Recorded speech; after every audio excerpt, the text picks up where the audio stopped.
بحیثیت مجموعی بر عظیم پاک و ہند دور نبوت کی برکات سے محروم رہا. پھر یہ کہ دور خلافت راشدہ کی برکات سے بھی محروم رہا. یہاں اسلام کسی قابل ذکر حیثیت میں آیا ہے دور بنی امیہ میں،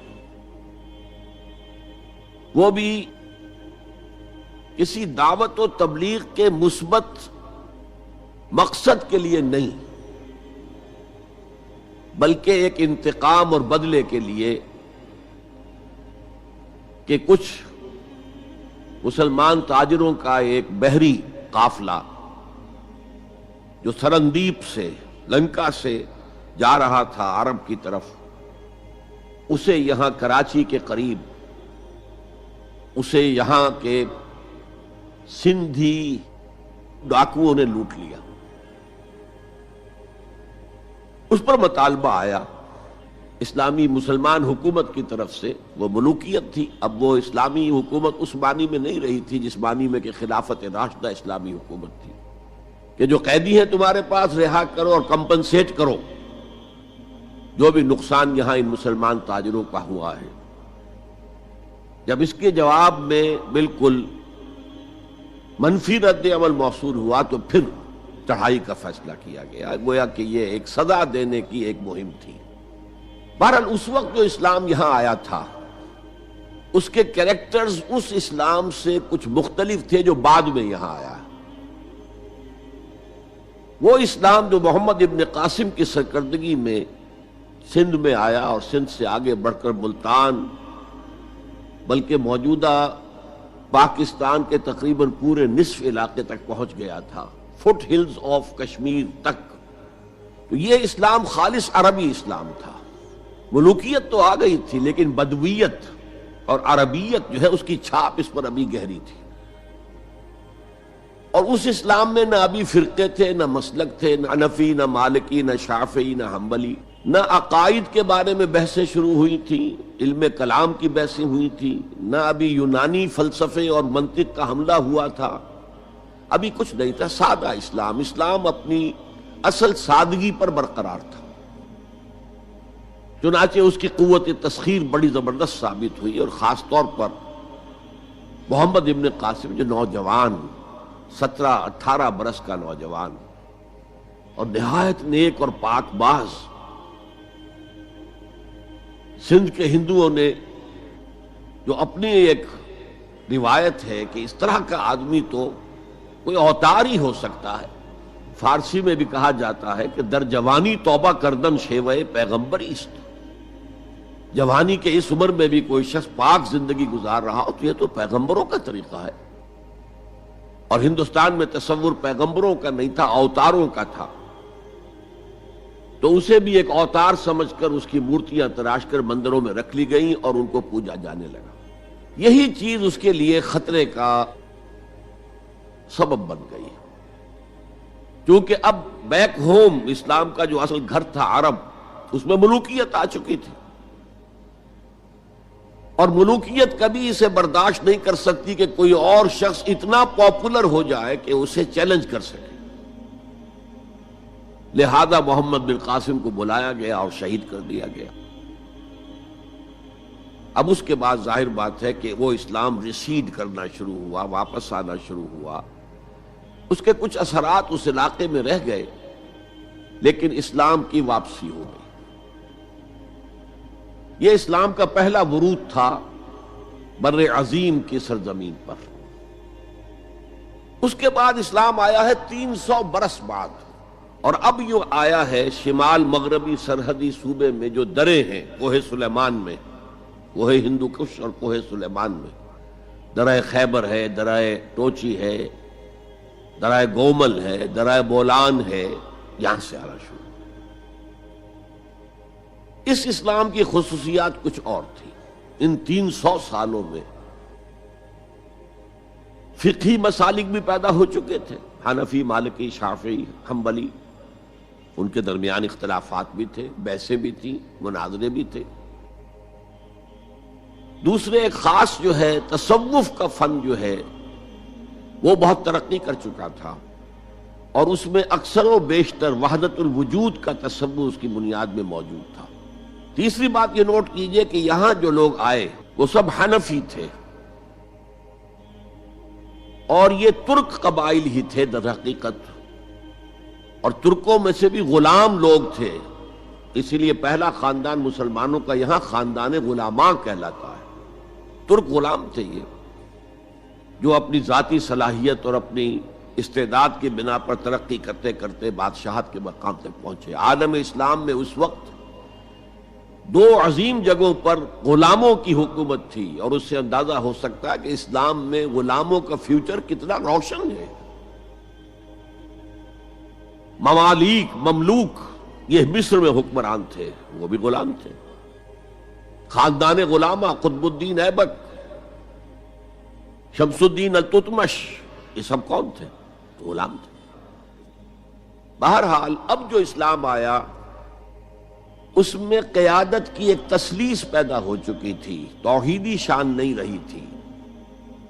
خلافت راشدہ میں قیادت توحیدی تھی، خلیفہ وقت ہی حاکم بھی تھے، خلیفہ وقت ہی مجتہد بھی تھے، عالم بھی تھے، اور وہی سب سے بڑے اللہ والے بھی تھے۔ لیکن اس کے بعد جو اسلام میں قیادت جو ہے مسلمانوں کی تین شاخوں میں بٹ گئی۔ سیاسی قیادت وہ تو قبائلی عصبیت کی بنیاد پر قائم ہو رہی ہے، تو سیاست تو ہو گئی طاقت کے بل پر، جس کی لاٹھی اس کی بھینس۔ اس کے بعد جو اس دینی قیادت تھی وہ دو حصوں میں منقسم ہو گئی، علمی قیادت علماء، مفسرین، فقہاء، محدثین، اور ایک ہو گئی صوفیاء کی قیادت۔ تو یہ تھی کیفیت جس میں کہ بر عظیم پاک و ہند میں اسلام وارد ہوا ہے پہلے ورود کے 300 برس بعد۔ اب اس کے 500 برس کے بعد یہاں ایک اور ایلیمنٹ آیا، اور وہ تھا شیعیت کا۔ آپ کو معلوم ہے کہ سن 1000 عیسوی میں پاکستان کا جو علاقہ اس وقت کا ہے یہ عالم اسلام میں داخل ہو چکا تھا۔ شہاب الدین غوری وغیرہ کی حکومت وہاں تک تو تھی، البتہ دہلی پر 1206 میں تخت دہلی جو ہے مسلمانوں کا 1206 میں شروع ہوا ہے۔ بہرحال اس کے بعد ہم کہہ سکتے ہیں کہ 300 برس بعد یہاں پر یہ شیعیت آئی ہے، داخل ہوئی ہے، ورنہ اس سے پہلے خالص سنی اسلام تھا اور خالص حنفی۔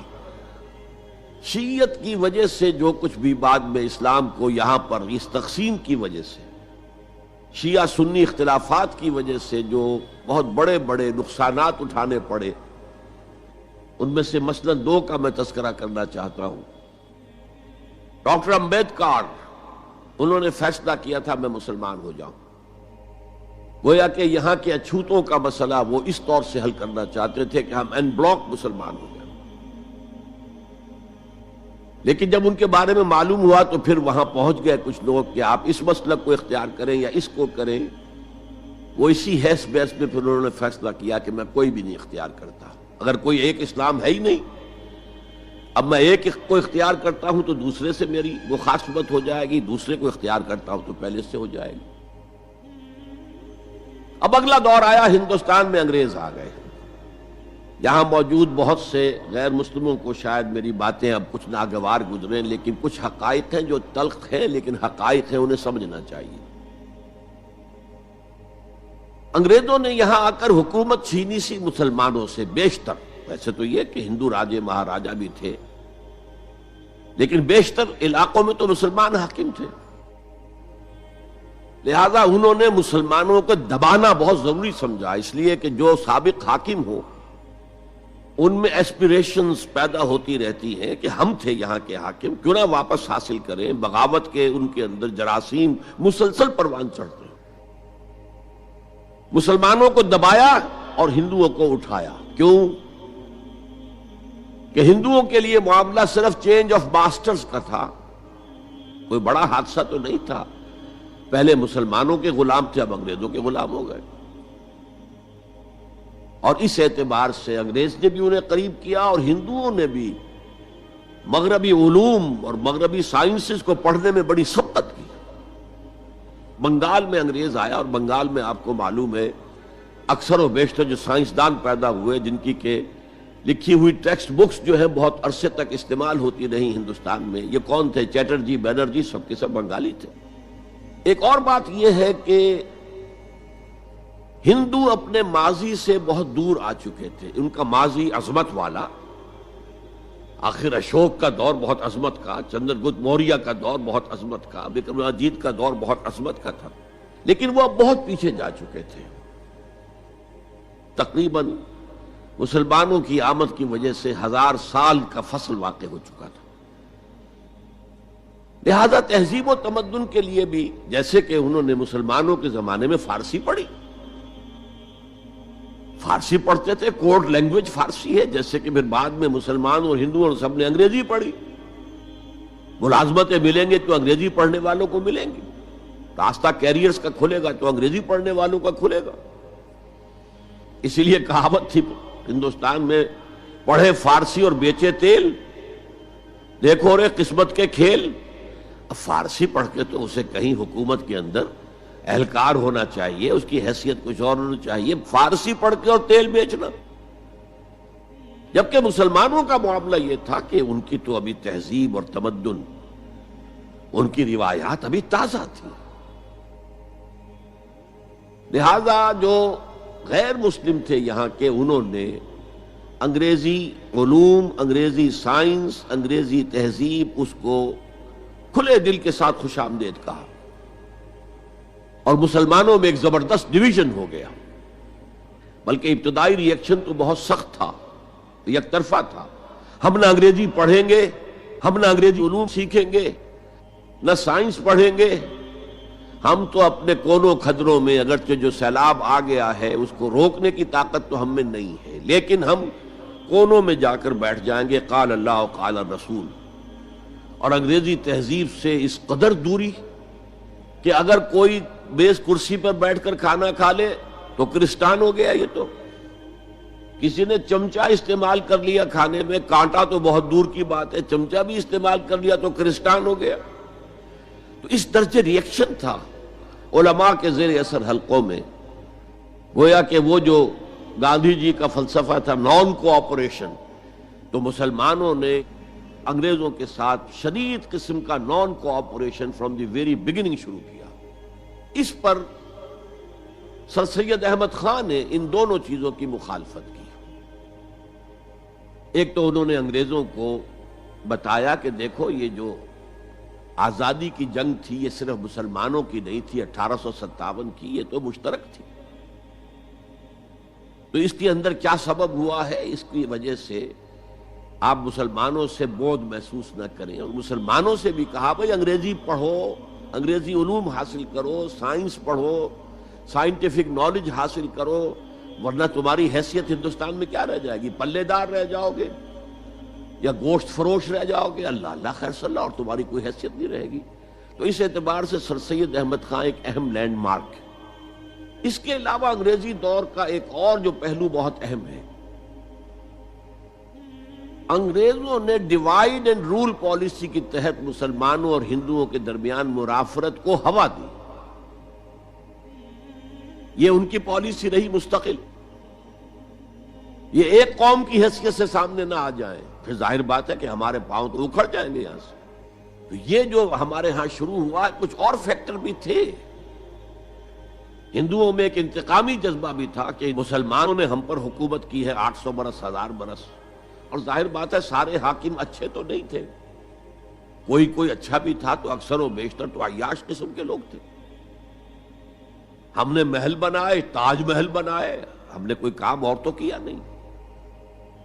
دین کی تبلیغ تو اولیاء اللہ نے کیا، صوفیاء نے کی، کبھی بھی سرکاری سطح پر، حکومت کی سطح پر یہاں تبلیغ اسلام کا اہتمام نہیں ہوا۔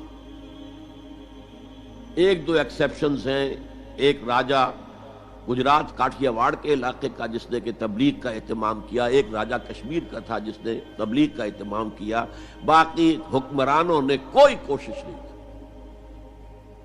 آزادی سے قبل متصلاً جو کیفیت پیدا ہو گئی تھی، اس کا ایک اہم فیکٹر یہ تھا کہ مسلمانوں میں ہندوؤں کا ایک خوف پیدا ہو گیا، کیونکہ جو نظام اب بن چکا تھا وہ تو یہ تھا کہ ووٹ کی بنیاد پر فیصلے ہوں گے، ون مین ون ووٹ۔ اس کے اعتبار سے مسلمان اقلیت میں اور غیر مسلم ہندو یہاں اکثریت میں، تو گویا کہ ہمیشہ کے لیے اگر ایک ملک کی حیثیت سے یہ ملک جو ہے تقسیم آزادی حاصل کرتا ہے تو مسلمان غلام ہو جائیں، ان کی تہذیب بھی ختم کر دی جائے گی۔ شدھی کی تحریک شروع ہو چکی تھی، ان کا مذہب بھی تبدیل کرنے کی کوشش کی جائے گی۔ میوات کے علاقے میں بڑی زبردست تحریک اٹھائی گئی تھی شدھی کی، جس کا توڑ کرنے کے لیے مولانا محمد الیاس رحمۃ اللہ علیہ سامنے آئے اور تبلیغی جماعت کا انہوں نے سلسلہ شروع کیا۔ یہ اصل میں میوات کے اندر جو شدھی کی تحریک تھی اس کا جواب تھا، اس سے حفاظت مسلمانوں کی۔ تو اندیشہ یہ تھا کہ ہندو ایکسپلائٹ کرے گا، ہماری تہذیب کو ختم کرے گا، ہماری زبان کو ختم کرے گا، معاشی طور پر ہمیں ایکسپلائٹ کرے گا، مفلوج کرے گا، اور اپنی سی کوشش کرے گا کہ ہمارا مذہب بھی تبدیل کرا دے۔ مسلمانوں کی ایک قومی جماعت، اگرچہ وہ شروع میں قومی اس کو کہنا غلط تھا، وہ نوابوں، جاگیرداروں، نوابزادوں ان کی جماعت تھی مسلم لیگ، جو 1906 میں قائم ہوئی۔ مسلمان عوام کا اس سے ساتھ کوئی نہ رابطہ تھا، نہ ان کا کوئی رابطہ عوام کے ساتھ۔ اس کی جو 1906 سے لے کر 1924 تک کی جد و جہد ہے، وہ ساری دفاعی جد و جہد تھی۔ ہمارے یہ حقوق ہونے چاہیے، ہمیں اس کی ایشورنس دی جانی چاہیے، ہمیں سیپریٹ الیکٹوریٹ دیا جائے، اور یہ کہ اس سے بھی آگے بڑھ کر ہمیں مرکز میں کچھ زیادہ حیثیت دی جائے تاکہ ہماری بھی کوئی حیثیت ہو، کوئی توازن پیدا ہو سکے۔ بس اسی پر ساری گفت و شنید تھی۔ اور اس کے ضمن میں محمد علی جناح جو ہیں وہ تو پروفٹ آف لو قرار دیے گئے تھے، اتحاد کا پیغام بر۔ وہ 1906 میں تھے، انڈیا میں موجود، مسلم لیگ میں شامل نہیں ہوئے تھے، کانگریس کے رکن تھے۔ اس کے بعد 1913 میں جا کر مسلم لیگ میں شامل ہوئے ہیں مولانا محمد علی جوہر کے کہنے پر، پھر بھی کانگریس کے رکن بھی رہے، مسلم لیگ کے رکن بھی رہے، اور انہوں نے حتی الامکان کوشش کی کہ کوئی فارمولہ ایسا بن جائے جس پہ کہ اتحاد ہو جائے اور ضمانت مل جائے کہ مسلمانوں کے ساتھ کوئی اس قسم کا سلوک نہیں کیا جائے گا کہ وہ بالکل یوں سمجھیے کہ ایک نیچے لگ کر رہ جائیں اور ان کی کوئی حیثیت نہ رہے۔ لیکن وہ ناکام ہوئے، شدت کے ساتھ ناکام ہوئے، اور پھر اس درجے مایوس ہوئے کہ ہندوستان چھوڑ کر جا کر انگلستان میں بس گئے، اور وہاں انہوں نے اپنی لیگل پریکٹس شروع کر دی۔ ایس ایم اکرام صاحب جو ایک بڑے مصنف ہیں، آب کوثر، موج کوثر، رود کوثر کے جو مصنف ہیں، وہ اہم ترین کتابیں ہیں تین مسلم انڈیا کی، political as well as cultural history, ثقافتی جو معاملہ ہے وہ بھی ساتھ ساتھ ہر دور میں کیا اس کا رنگ رہا ہے، اس کو بہت ہی سمجھیے ایک بڑے ماہرانہ انداز میں انہوں نے بہت عمدگی کے ساتھ مرتب کیا ہے۔ وہ اس وقت آکسفورڈ میں پڑھ رہے تھے، طالب علم تھے، نوجوان۔ وہ ملے محمد علی جناح سے، اس وقت تک ابھی وہ قائد اعظم کا تو خطاب انہیں نہیں ملا تھا، محمد علی جناح، اور ان سے کہا آپ ہندوستان چھوڑ کے کیوں آ گئے، ہندوستان کے مسلمانوں کو تو آپ کی ضرورت ہے۔ تو انہوں نے سخت الفاظ کہے تھے کہ ہندو ناقابل اصلاح ہے۔ یہ اس وقت کی ہندو قیادت پر ان کا تبصرہ تھا، اور مسلمانوں کا حال یہ ہے کہ ان کا کوئی لیڈر مجھ سے صبح جو بات کرتا ہے شام تک ڈپٹی کمشنر یا گورنر تک پہنچا دیتا ہے، تو ایسی قوم کی قیادت میں کیسے کروں؟ لیکن اصل میں ایک ٹرننگ فیکٹر آیا ہے، turning point in the history of Muslim league movement, and that was 1930۔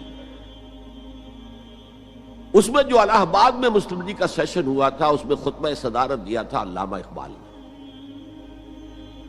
علامہ اقبال اس سے پہلے ہندوستان میں ایک سور پھونک چکے تھے کہ اب اسلام کی نشأت ثانیہ کا دور آنے والا ہے، اسلام جو ہے دوبارہ دنیا کے اندر برسر عروج آئے گا۔ ایک امید افزا صورتحال علامہ اقبال نے اپنی ملی شاعری سے پیدا کر دی تھی۔ کتاب ملت بیضا کی پھر شیرازہ بندی ہے، یہ شاخ ہاشمی کرنے کو ہے پھر برگ و بر پیدا، سبق پھر پڑھ صداقت کا، شجاعت کا، عدالت کا، لیا جائے گا تجھ سے کام دنیا کی امامت کا۔ نوا پیرا ہو اے بلبل کہ ہو تیرے ترنم سے، کبوتر کے تنے نازک میں شاہی کا جگر پیدا۔ اور ویسٹرن سویلائزیشن کو انہوں نے چیلنج کیا تھا، دیار مغرب کے رہنے والوں خدا کی بستی دکان نہیں ہے، کھرا جسے تم سمجھ رہے ہو وہ اب ذرے کم عیار ہوگا، تمہاری تہذیب اپنے خنجر سے آپ ہی خودکشی کرے گی، جو شاخ نازک پہ آشیانہ بنے گا ناپائیدار ہوگا۔ یہاں فرسٹ ورلڈ وار کے بعد جو عالم اسلام کی کیفیت ہوئی تھی اس پر کس قدر یاس انگیز، نا امیدی سے بھرا ہوا مرثیہ مولانا حالی نے لکھا تھا۔ قوم کی زبان اس وقت وہ تھے، قومی شاعر۔ قومی شاعر جو ہے قوم کی زبان ہوتا ہے۔ بستی کا کوئی حد سے گزر نہ دیکھے، اسلام کا گر کر نہ ابھر نہ دیکھے، مانے نہ کبھی مد ہے ہر جزر کے بعد، دریا کا ہمارے جو اتر نہ دیکھے۔ اور آخر میں جو مناجات بحضور سرور کونین صلی اللہ علیہ وسلم، اے خاصہ اے خاصان رسول وقت دعا ہے، امت پہ تیری آ کے عجب وقت پڑا ہے، وہ دین جو بڑی شان سے نکلا تھا وطن سے پردیس میں وہ آج غریب الغربا ہے۔ اسی قسم کے مرثیے علامہ شبلی نے کہے، مولانا حمید الدین فراہی نے کہے، لیکن اقبال پہلا شاعر ہے جس نے کچھ مرثیے بھی کہے ہیں۔ جب انگلینڈ جاتے ہوئے وہ گزر رہے تھے سسلی، جزیرہ سسلی کے پاس سے جہاز گزر رہا تھا تو دل میں ہوک اٹھی ہے، کبھی یہ مسلمان جہاز رانوں کا مرکز ہوتا تھا، بیس ہوتا تھا، رولے اب دل کھول کر اے دیدہ خونابہ بار، وہ نظر آتا ہے تہذیب حجازی کا مزار، تھا یہاں ہنگامہ ان صحرا نشینوں کا کبھی، بحر بازی گاہ تھا جن کے سفینوں کا کبھی۔ کہا ہے مرثیہ بھی کہا، اقبال کے ہاں مرثیہ ہے، لیکن ساتھ ہی ایک امید افزا پیغام کہ اب دوبارہ نکل کے صحرا سے جس نے روما کی سلطنت کو الٹ دیا تھا، سنا ہے یہ قدسیوں سے میں نے، وہ شیر پھر ہوشیار ہوگا۔ یہ جو عوامی ایک فضا ان کی شاعری سے پیدا ہو چکی تھی، ملی شاعری سے، انہوں نے 1930 میں آ کر مسلم لیگ کی موومنٹ میں اس کا انجیکشن لگا دیا۔ اسی طرح چلتی ہوئی ایک تحریک تھی 1906 سے آئی تھی، 24 برس ہو چکے تھے 1930 تک، اب اس میں ایک انجیکشن لگا دیا گیا، احیاء اسلام۔ اس خطبے میں علامہ نے ایک طرف مسلم قومیت کو بہت مستحکم کیا دلائل کے ساتھ، عمرانی دلائل، پولیٹیکل سائنس کے جو مستحکم اصول ہیں ان کی بنیاد پر کہ مسلمان ایک علیحدہ قوم ہے۔ اور نمبر 2 انہوں نے کہا، اور یہ ایک پروفیسی تھی، ایک طرح کی مستقبل کے بارے میں ایک پیشن گوئی تھی، تجویز نہیں تھی۔ پارٹیشن آف انڈیا کی تجویز تو بہت بعد میں آئی ہے 1940 میں، یہ 1930 کی بات میں کر رہا ہوں۔ تو انہوں نے کہا تھا مجھے یقین ہے کہ یہ ڈیسٹنی ہے، تقدیر مبرم ہے کہ ہندوستان کے شمال مغرب میں، شمال مشرق کا انہیں اس وقت احساس نہیں ہوا تھا، ایسٹ پاکستان کا جو اب بنگلہ دیش ہے ادھر ان کی نگاہ نہیں گئی تھی، ہندوستان کے شمال مغرب کے اندر ایک آزاد مسلمان ریاست قائم ہوگی، اور اگر ایسا ہو گیا تو ہمیں موقع مل جائے گا کہ دور ملوکیت میں، جس کے لیے لفظ بڑا ثقیل استعمال کیا انہوں نے، عرب امپیریلزم، یہ بنو امیہ بنو عباس یہ عرب امپیریلسٹ تھے، یہ عرب قوم کا امپیریلزم تھا، ان کی حکومت اسلام کی عکاسی کرنے والی نہیں تھی، اسلام کی عکاسی کرنے والی تو خلافت راشدہ تھی، ابو بکر تھے، عمر تھے، عثمان تھے، علی تھے رضی اللہ تعالی عنہ۔ تو دور ملوکیت میں یا دور عرب امپیریلزم میں جو داغ دھبے آ گئے ہیں اسلام کے چہرے پر، انہیں صاف کر کے اور صحیح اسلام کی ایک شکل دنیا کو دکھائیں، یہ انجیکشن ہے پازیٹیو مقصد کا۔ اس وقت تک، اس سے پہلے تک تحریک صرف ایک منفی جذبے پر چل رہی تھی، ہندو کا خوف، ہندو اکثریت کا خوف، ایکسپلائٹیشن کا اندیشہ، لیکن اب اسے ایک مثبت بنیاد مل گئی۔ 1932 میں قائد اعظم گئے انگلستان، لندن، گول میز کانفرنس میں، جناح صاحب اس میں شریک نہیں تھے، اس لیے کہ وہ تو ویسے ہی سیاست کا میدان چھوڑ چکے تھے۔ اس موقع پر پھر علامہ اقبال نے ملاقاتیں کی ہیں جناح صاحب سے، اور وہی انجیکشن ان کو بھی لگایا اور انہیں پھر آمادہ کیا کہ آئیں واپس ہندوستان، اور اس انجیکشن کے حوالے سے مسلمانوں نے ہند کو منظم کرے اور جمع کرے۔ تو یہ پھر تحریک پاکستان جو ہے، چونکہ مسلمانوں کے جذبات کے ساتھ اس کی ہم آہنگی، معجزہ ہو گیا کہ مسلم مائنورٹی کے پروونسز نے کس طریقے سے یکجا اور یکسو ہو کر اس موومنٹ کو سپورٹ کیا، حالانکہ انہیں معلوم ہے کہ کسی بھی حساب سے ان کے تو پاکستان میں شامل ہونے کا کوئی امکان تھا ہی نہیں، بلکہ تحریک مسلم لیگ اصل میں مائنورٹی پروونسز کی تحریک تھی۔ جو صوبے بعد میں پاکستان میں شامل ہوئے ہیں ان میں سرحد میں تو کانگریس کی حکومت تھی ٹل دی لاسٹ ڈیٹ، پنجاب میں یونینسٹ حکومت تھی ٹل دی لاسٹ ڈیٹ، صرف ایک سندھ تھا مغربی پاکستان میں کہ جو وہاں مسلم لیگ کی حکومت تھی۔ ہاں، بنگال میں مسلم لیگ کی حکومت تھی، اور بنگال ہی مولد ہے جہاں ولادت ہوئی ہے 1906 میں مسلم لیگ کی، اور طویل ترین عرصے تک مسلم لیگ کی حکومت وہاں رہی۔ اب بھی وہاں پر تحریکیں چلتی رہتی ہیں اینٹی پاکستان، 2 مرتبہ پاکستان نے ایئر فورس بھی استعمال کی ہے وہاں پر، یہ سب کچھ آپ کو معلوم ہے۔ بہرحال اس کے نتیجے میں ملک تقسیم